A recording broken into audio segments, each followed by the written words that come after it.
केतनो केहू बनी लेकिन अखिलेश ना होई।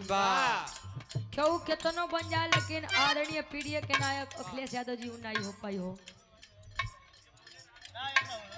और आप सादा जीवन उच्च विचार और सादा जीवन उच्च विचार और उसमें कुछ तो विशेष है।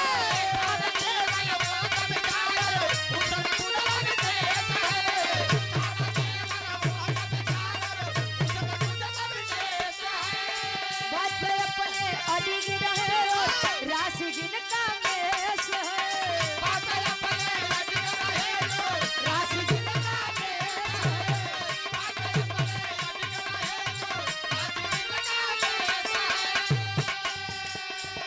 कलोहिया